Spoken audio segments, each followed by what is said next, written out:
बिस्मिल्लाहिर्रहमानिर्रहीम। Welcome to scholarship help desk.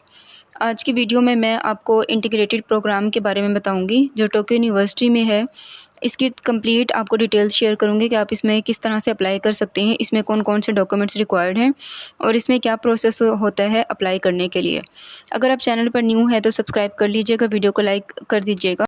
इसके अलावा कल मैं रिसर्च प्रपोजल की वीडियो अपलोड करूंगी क्योंकि बहुत सारे स्टूडेंट्स को इसमें इशू आ रहा है कि वो मैक्स स्कॉलरशिप के लिए रिसर्च प्रपोजल किस तरह से बनाएं और प्रोफेसर को किस तरह से आप लोगों ने सेंड करना है, तो उस पर मैं वीडियो बनाऊंगी, तो चैनल को सब्सक्राइब कर लीजिएगा। चलिए वीडियो शुरू करते हैं। सबसे पहले मैं आपको ये बता दूं कि इंटीग्रेटेड प्रोग्राम क्या होता है। इंटीग्रेटेड प्रोग्राम आपका 5 to 6 ईयर्स का होता है। इसमें आपको पहले मास्टर्स करवाते हैं और आपका मास्टर्स जो है वो लीड करता है फिर पीएचडी के लिए। तो ये इंटीग्रेटेड प्रोग्राम आपका 5 to 6 ईयर्स होता है, क्योंकि अगर आप सिर्फ एमएस के लिए अप्लाई कर रहे हो तो उसमें आपको मास्टर्स करवाते हैं, अगर आप पीएचडी के लिए कर रहे हो तो उसमें पीएचडी करवाते हैं। लेकिन ये जो इंटीग्रेटेड प्रोग्राम होता है इसमें आपको पहले मास्टर्स करवाते हैं और फिर आपको पीएचडी कंप्लीट करवाते हैं एक ही सेशन के अंदर। तो इंटीग्रेटेड प्रोग्राम है, इसमें ज़रूर अप्लाई कीजिएगा और ये टोक्यो टेक यूनिवर्सिटीज़ में अभी अनाउंस हुई हैं। चलिए इनकी डिटेल्स देख लेते हैं। इसका सेशन जो है, एनरोलमेंट जो है वो फॉल की है। इसका आपको लिंक जो है वो डिस्क्रिप्शन में मिल जाएगा। इसके अलावा जितने भी मैक्स स्कॉलरशिप के लिए स्टेप्स रिक्वायर्ड होते हैं उनका सारा लिंक डिस्क्रिप्शन में मौजूद है, आप वहां से वो भी देख सकते हैं। और अगर फेसबुक का ग्रुप ज्वाइन करना चाहते हैं तो उसका लिंक भी डिस्क्रिप्शन में मौजूद है। इसमें आपको नंबर ऑफ़ स्टूडेंट्स जो है मल्टीपल हैं। उसके अलावा इंटीग्रेटेड प्रोग्राम है, मास्टर्स और फिर पीएचडी करवाते हैं। एप्लीकेशन पीरियड देख लेते हैं। एप्लीकेशन पीरियड जो है वो इनका मिड सितंबर से लेट नवंबर तक है। तो ये अभी 15 से स्टार्ट हो जाएंगी इनका एप्लीकेशंस और आप इनको लेट नवंबर तक अप्लाई कर सकते हैं। इसमें अगर मैं एप्लीकेशन और डॉक्यूमेंट सबमिशन का आपको स्केड्यूल बता दूं तो ये स्कॉलरशिप जो है वो 9 सितंबर से ओपन हो गई है और इनकी लास्ट डेट जो है वो 24 नवंबर है।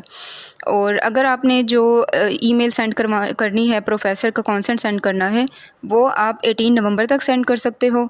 उसके अलावा एप्लीकेशन डेडलाइन जो है वो 24 नवंबर है। और नोटिफिकेशन ऑफ रिज़ल्ट, आपका रिज़ल्ट कब अनाउंस हो जाएगा? आपका रिज़ल्ट 3 मार्च तक जो है वो अनाउंस हो जाएगा। तो इसमें अभी अनाउंस हुई है, आप इसमें ज़रूर अप्लाई करें। इसकी लास्ट डेट जो है वो 24 नवंबर है। अब ये जो प्रोफेसर का कॉन्सेंट लेटर लिखा हुआ है इसका क्या मतलब है, आगे मैं आपको डॉक्यूमेंट्स में पूरा प्रोसेस समझाती हूँ कि आप किस तरह से अप्लाई करेंगे। यहाँ पर आपको गाइडलाइन दी हुई है, पूरी एप्लीकेशन गाइड है। आप इसको चाहें तो इसको डाउनलोड करके इसको भी पढ़ सकते हैं कि इसमें किस किस चीज़ों की स्टेप्स रिक्वायर्ड हैं और कौन कौन से डॉक्यूमेंट्स रिक्वायर्ड हैं। अब यहाँ पर list of department and program देख लेते हैं। आपको ये बात बता दूं कि जितने भी प्रोग्राम और डिपार्टमेंट यहाँ पर मेंशन है आप इसमें ही सिर्फ अप्लाई कर सकते हैं, इनके प्रोफेसर से ही कॉन्टैक्ट करेंगे। बाकी आप जो यहाँ पर नहीं लिखे हुए आप उन डिपार्टमेंट में अप्लाई नहीं कर सकते। सबसे पहले देख लेते हैं कि कौन कौन से यहाँ पर स्कूल और डिपार्टमेंट मैंशन किए हुए हैं। स्कूल ऑफ साइंस है जिसमें मैथमेटिक्स है, फिजिक्स है, केमिस्ट्री है, अर्थ एंड प्लेनेटरी साइंसेज है, इसमें आप अप्लाई कर सकते हो। उसके अलावा आपको स्कूल ऑफ इंजीनियरिंग दिया हुआ है, इंजीनियरिंग के डिफरेंट प्रोग्राम्स हैं, इसमें आप अप्लाई कर सकते हो। उसके अलावा आपको मटेरियल एंड केमिकल टेक्नोलॉजी का बताया हुआ है, आप इसमें अप्लाई कर सकते हो। ये जितने प्रोग्राम यहाँ पर आपको देखने लिस्ट दी हुई है, जितने प्रोग्राम यहाँ पर मेंशन, आप बस इसमें ही अप्लाई कर सकते हो और इनके प्रोफेसर से ही कॉन्टैक्ट करोगे। उसके अलावा पोस्ट ग्रेजुएट प्रोग्राम है, इन्वायरमेंटल डिज़ाइनर्स हैं। और आगे देख लेते हैं, school of environment and society में आप अप्लाई कर सकते हो। तो आप पहले ये प्रोग्राम देख लीजिएगा कि आपका प्रोग्राम, आपका डिपार्टमेंट इसमें मौजूद है या नहीं है। जब आप अपना प्रोग्राम और अपना मेजर सेलेक्ट कर लोगे इन अवेलेबल प्रोग्राम्स में से, तब आप क्या करोगे। अब यहाँ पर देखें, सारा प्रोसीजर आपको बताया हुआ है कि बिफ़ोर एप्लीकेशन आपने कौन कौन से स्टेप्स को देखना है और एप्लीकेशन आपने किस तरह से सबमिट करवानी है, एडमिशन स्क्रीनिंग किस तरह से होगी और रिज़ल्ट आपका कब अनाउंस हो जाएगा। सबसे पहले बिफ़ोर एप्लीकेशन देख लेते हैं कि बिफ़ोर एप्लीकेशन आपको क्या क्या चीज़ें करनी है।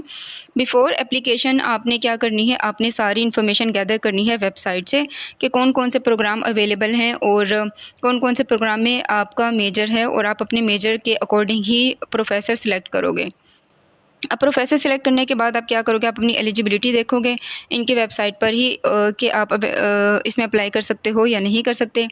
जब आप अपनी एलिजिबिलिटी देख लोगे तो उसके बाद आप क्या करोगे, आप अपना एकेडमिक सुपरवाइज़र शॉर्ट लिस्ट करोगे। अब ये जितने भी डिपार्टमेंट यहाँ पर मेंशन किए हुए हैं, आप इनमें से ही एक सुपरवाइज़र अपना देखोगे, उसको कॉन्टैक्ट करोगे। जब वो सुपरवाइज़र आपको कह देगा कि मैं आपको अपनी लैब में रख सकता हूँ, तो आप आगे फ़र्दर इसमें अप्लाई करोगे। अब जो प्रोफ़ेसर आपको कहेगा कि मैं आप अपनी लैब में रखने के लिए, आपको सुपरवाइज़ करने के लिए तैयार हूँ, आपने उससे कॉन्सेंट लेटर लेना है। अगर वो लेटर नहीं भी देते तो उनकी ईमेल जिसमें वो ये कह दें कि मैं आपको सुपरवाइज़ करने के लिए रेडी हूँ, आपने वो इनको सबमिट करवानी है एडमिशन ऑफ़िस को। ठीक हो गया। एडमिशन ऑफ़िस को जब सबमिट करवाएंगे तो एडमिशन ऑफ़िस आपको लिंक दे दे और लिंक और पासवर्ड दे देगा, जहाँ पर आपको अप्लाई करना है वेबसाइट का। उसमें आप फिर क्या अपनी फ़ोटो ही वहाँ पर अपलोड करोगे, अपनी ईमेल कॉन्सेंट लेटर या कॉन्सेंट ईमेल वहाँ पर ऐड करोगे। उसके अलावा फ़ील्ड ऑफ स्टडी और प्रोग्राम आप अपने उसके अकॉर्डिंग यहाँ पर फॉर्मेट दिया हुआ है, आप उसको फ़िल करोगे, वो सबमिट करवाओगे। अपने कोई थीसिस किया है तो आप उसकी समरी सबमिट करवाओगे, पासपोर्ट की कॉपी सबमिट करवाओगे और फ़ी पेमेंट आप यहाँ पर सबमिट करवाओगे। उसके बाद आपकी जितनी भी एकेडमिक सर्टिफिकेट्स हैं, ट्रांसक्रिप्ट्स हैं, आप वो उसमें अपलोड करोगे। आपकी जो डिग्री और सर्टिफिकेट है वो अपलोड करोगे।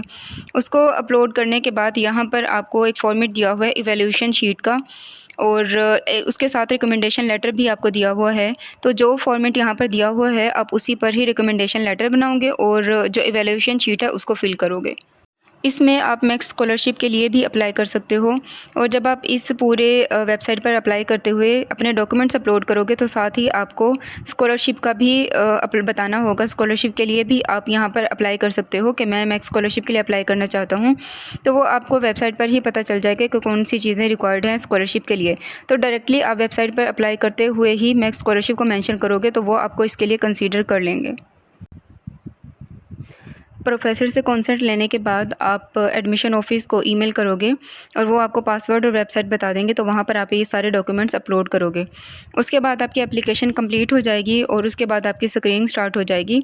स्क्रीनिंग का भी यहाँ पर बताया हुआ है कि आपके कुछ इंटरव्यूज़ अगर होते हैं तो इंटरव्यूज़ यहाँ पर लेंगे जो इंग्लिश में ही होंगे। उसके बाद आपका रिज़ल्ट अनाउंस हो जाएगा। यहाँ पर देखिए रिज़ल्ट अनाउंस हो जाएगा। इसमें बस आपने क्या करना है, इसमें आपने प्रोफेसर को कॉन्टैक्ट करना है, उनका कॉन्सेंट लेना है। उसके बाद आपने एडमिशन ऑफ़िस को ईमेल करनी है। एडमिशन ऑफ़िस आपको लिंक दे देगा और पासवर्ड दे देगा। वहाँ पर आप अप्लाई करोगे, सारे डॉक्यूमेंट्स अपलोड करोगे और वहाँ पर मैक्स स्कॉलरशिप के लिए भी आप डायरेक्टली अप्लाई कर दोगे। अब मैक्स स्कॉलरशिप के लिए आपकी कौन-कौन से डॉक्यूमेंट्स वहाँ पर अपलोड करोगे उसकी डिटेल्स भी नीचे बताई हुई हैं। देखिए यहाँ पर बताया हुआ है कि मैक्स स्कॉलरशिप यूनिवर्सिटी रिकमेंडेशन यहाँ पर जो है वो ओपन है। अब इसमें आप क्या करोगे, इसमें भी आप कुछ एडिशनल उन डॉक्यूमेंट्स के साथ कुछ एडिशनल डॉक्यूमेंट सबमिट करोगे मैक्स स्कॉलरशिप के लिए। उसके साथ ही आपको एप्लीकेशन फॉर्म सबमिट करवाना है मैक्स स्कॉलरशिप के लिए। आपने रिकमेंडेशन लेटर सबमिट करवाना है जो आपकी डीन से होगा, और इसके अलावा कुछ मटेरियल जो आपका इंग्लिश प्रोफिशिएंसी सर्टिफिकेट आप वो भी यहाँ पर सबमिट करोगे। तो यही वही वेबसाइट पर आप सबमिट करोगे जो आपको एडमिशन ऑफ़िस देगा। अब आप एडमिशन ऑफ़िस की ईमेल कहाँ से देखोगे, उनको किस तरह से कॉन्टैक्ट करोगे प्रोफेसर्स के बाद। देखिए यहाँ पर जहाँ पर मैंने आपको ऊपर बताया था कि इन्होंने डिपार्टमेंट्स का बताया हुआ है, यहाँ पर बहुत सारे आपको डिपार्टमेंट बताए हुए हैं। डिपार्टमेंट के साथ ही आपको कॉन्टैक्ट बताया हुआ है। अब यहाँ पर आपको ईमेल दी हुई है, ये एडमिशन ऑफ़िस की ईमेल है। यहाँ से आप ईमेल लोगे जिस भी डिपार्टमेंट में कॉन्टैक्ट करना चाहते हो, आप एडमिशन ऑफ़िस से कॉन्टैक्ट करोगे, लेकिन कॉन्टैक्ट आप प्रोफेसर के बाद करोगे। अब प्रोफेसर को आप किस तरह से ढूँढोगे, आप क्या करोगे, अगर आप इस वाले डिपार्टमेंट में अप्लाई करना चाहते हो, आप डिपार्टमेंट की वेबसाइट पर क्लिक करोगे। ऐसे डायरेक्टली आप डिपार्टमेंट की वेबसाइट पर चले जाओगे। डिपार्टमेंट की वेबसाइट पर जाने के बाद यहाँ मेन्यू में देखोगे, आपको मेन्यू में जाने के बाद यहाँ पर आपको सारी डिटेल्स मिल जाएंगी, फ़ैकल्टी मिल जाएगी। अब यहाँ पर जो आपको फ़ैकल्टी मिलेगी, फ़ैकल्टी में से आप डॉक्यूमेंट्स अपने प्रोफेसर देखोगे और उनको अपनी ईमेल सेंड कर दोगे। देखिए मैंने उस डिपार्टमेंट की वेबसाइट पर क्लिक किया था तो ये बहुत सारी लेबॉर्ट्रीज़ मेरे सामने आ गई हैं। अब इनमें से आप इनके प्रोफेसर्स को, इनकी फ़ैकल्टी को देखोगे और उनको ईमेल कर दोगे। एक दफ़ा मैं आपको पूरा प्रोसेस दोबारा समझा देती हूँ। आप सबसे पहले क्या करोगे, सबसे पहले अपने डॉक्यूमेंट्स कंप्लीट कर लोगे। जब आपके सारे डॉक्यूमेंट्स कंप्लीट हो जाएंगे, उसके बाद आप जिस डिपार्टमेंट में अप्लाई करना चाहते हो उनकी वेबसाइट पर जाओगे। उनकी वेबसाइट पर जाने के बाद वहाँ से फ़ैकल्टी में से प्रोफेसर को देख लोगे, अपनी रिसर्च के अकॉर्डिंग प्रोफेसर को ईमेल करना शुरू कर दोगे। जब प्रोफेसर आपको कहेगा कि मेरे पास जगह है, मैं आपको सुपरवाइज़ करने के लिए तैयार हूँ, तो आप क्या करोगे, जो डिपार्टमेंट के साथ कॉन्टैक्ट में एडमिशन ऑफ़िस की ईमेल दी हुई है, आप वहाँ पर कॉन्टैक्ट करोगे। एडमिशन ऑफ़िस को कहोगे कि मुझे प्रोफ़ेसर ने कंसेंट दे दिया है, मैं अप्लाई करना चाहता हूँ। तो वो आपको वेबसाइट का बता देंगे कि आप इस पर अप्लाई करें। आप अपने सारे डॉक्यूमेंट्स वहाँ पर अप्लाई करोगे।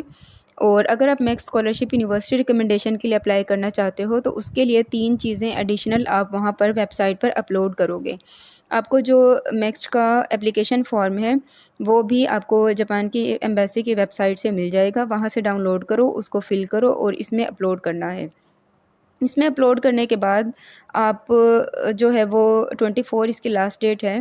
24 से पहले आपने 18 तक वहाँ पर प्रोफ़ेसर का कंसेंट अपलोड करना होता है। या तो वो ईमेल में कह दें कि हम रेडी हैं, या आपको कोई लेटर दे दें, वो लेटर आप अपलोड करोगे। ठीक हो गया। इसमें आप सारे अपलोड करने के बाद आप वेट करोगे रिज़ल्ट का, और मार्च में आपका रिज़ल्ट अनाउंस हो जाएगा और उसके बाद आपका फ़र्दर प्रोसेस स्टार्ट हो जाता है। अगर इसमें कोई भी आपको कन्फ्यूजन है, आपको कोई बात नहीं समझ आ रही है, आप कमेंट कर दीजिएगा। या अगर आप चाहते हैं कि मैं किसी और टॉपिक पर या इसी के कंप्लीट प्रोसेस पर वीडियो बनाऊं तो वो भी आप कमेंट में कमेंट कर दीजिएगा। अगर वीडियो अच्छी लगी है तो लाइक कीजिएगा, सब्सक्राइब कीजिएगा। Thank you.